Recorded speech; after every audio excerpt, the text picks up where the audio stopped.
Hi there, this is Jonathan Ginsberg. I'd like to talk to you today about bankruptcy and student loans. You've probably read, and correctly so, that it's very, very difficult, almost impossible, to discharge a student loan in bankruptcy. I was in fact reading on the Bankruptcy Law Network, which is a blog that I contribute to.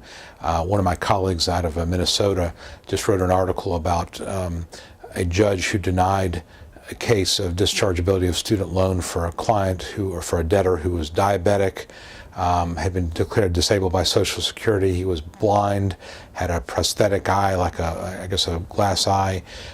He had had pancreas and kidney transplants, was not able to work, but was still found that this student loan should not be dischargeable. And that's kind of a crazy example, but I think it's really indicative of the reluctance that judges have to find student loans dischargeable. Years ago, when I first started 20-something years ago, student loans could be dischargeable if they were of a certain age. I think at that time it was 3 years, then it became 7 years, and now it's basically unless you can show undue hardship. So I get calls sometimes from people who say, you know, I typically one of two scenarios. One is that I have this student loan, $30,000 or $40,000, and I'm just not able to work anymore. I'm in Social Security. I don't say I'm ever going to be able to pay it. Can we try to file Chapter 7 and have this loan declared dischargeable? And the second possibility, second thing I hear a good bit of is I get calls from parents of students. The parent had signed for the student loan. The student is not able to work, not able to make the payments, and the parent's on the hook. You know, what can I do? And the third thing actually that happens a good bit is I get calls from people, they went to, typically it's a trucking school, seems like, went to trucking school. I was there, it was supposed to be a 18-month program. 6 months into it, the trucking school closed, got no placement help, got no certificate or degree, and now I'm getting collection calls saying I owe $50,000 in the student loan. And the problem is that all these scenarios, you're really facing a real uphill battle, because judges seem to take the position that unless you are literally on your deathbed and there's no possibility you'll ever work again, they're not going to discharge student loans.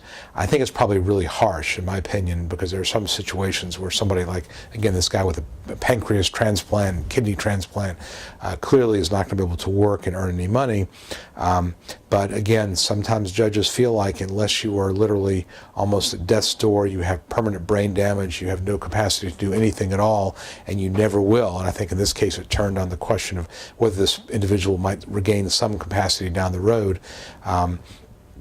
Judges are going to be very reluctant to declare student loans as dischargeable, even partially dischargeable. And that's another issue, is some judges will consider partial discharge of student loans. Others say it's an all or nothing type of thing. I think the partial argument probably has got more adherence to it. So I think if you know, sometimes if you're trying to get a student loan discharged, maybe you even argue for partial discharge on the grounds that your capacity to earn enough to pay this off, you know, in full is never going to happen, but maybe you'll have enough to pay some of it.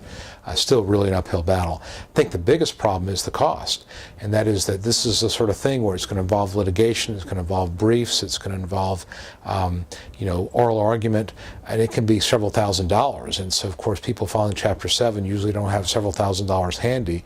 So I think that, you know, there's probably been a lack of cases on this because so few people have the money to take it to court. And perhaps if there were more cases going to court, we might have a little more robust body of jurisprudence in the various circuits from judges who've considered this question and maybe come up with some different interpretations. But right now I would say that if you've got a student loan, unless you are literally on death's door, the odds of having it discharged are really pretty much slim and none. So I don't really take those cases because A, people typically don't have the money to pay me, and secondly, I think it's really such an uphill battle that I would hate to even give them any false hope.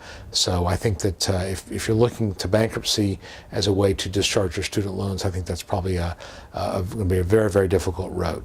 So I wish I could bring you better news about this, but that's basically what I'm seeing. If it changes, I'll of course update this, but that's the way it stands right now. This is Jonathan Ginsberg, and thanks for paying attention.